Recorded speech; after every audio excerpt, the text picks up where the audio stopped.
जय माता दी दोस्तों। तो आज है नवरात्रि का दूसरा दिन और इस दिन माँ दुर्गा की दूसरी शक्ति माता ब्रह्मचारिणी की पूजा अर्चना की जाती है। माता पार्वती ने भगवान शिव को पति रूप में प्राप्त करने के लिए कड़ी तपस्या की थी। उसी तपस्या के कारण माता का नाम ब्रह्मचारिणी पड़ा। शारदीय नवरात्रि के दूसरे दिन माँ दुर्गा की दूसरी शक्ति देवी ब्रह्मचारिणी की पूजा अर्चना करने का विधान है। माता के नाम से उनकी शक्तियों के बारे में जानकारी मिलती है।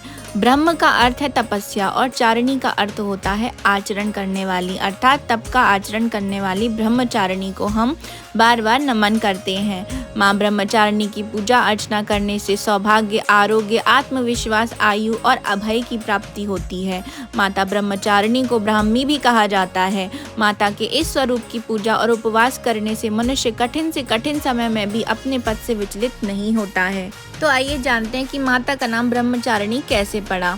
शास्त्रों में बताया गया है कि माँ दुर्गा ने पार्वती के रूप में पर्वतराज के यहाँ पुत्री बनकर जन्म लिया और महर्षि नारद के कहने पर अपने जीवन में भगवान महादेव को पति के रूप में पाने के लिए कठोर तपस्या की थी। हजारों वर्षों तक अपनी कठिन तपस्या के कारण ही इनका नाम तपस्वारिणी या फिर ब्रह्मचारिणी पड़ा।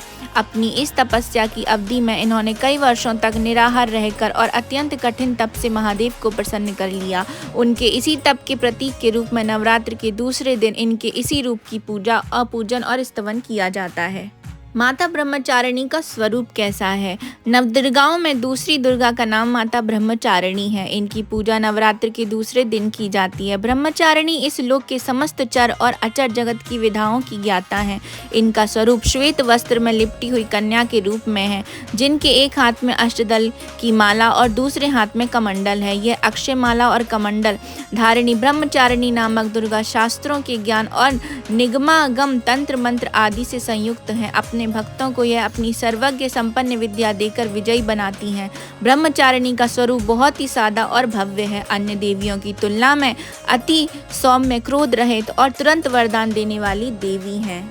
नवरात्र के दूसरे दिन मां भगवती को चीनी का भोग लगाने का विधान है। ऐसा विश्वास किया जाता है कि चीनी के भोग से उपासक को लंबी आयु प्राप्त होती है और वह निरोगी रहता है तथा उसमें अच्छे विचारों का आगमन होता है और माता पार्वती के कठिन तप को मन में रखते हुए संघर्ष करने की प्रेरणा प्राप्त होती है।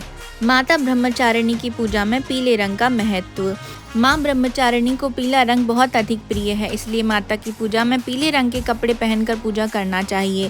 साथ ही पीले रंग के वस्त्र और फूल अवश्य अर्पित करने चाहिए। पीला रंग माँ के पालन पोषण करने का स्वभाव को दर्शाता है। साथ ही यह रंग सीखने और ज्ञान का संकेत और उत्साह, खुशी और बुद्धि का प्रतीक भी माना जाता है।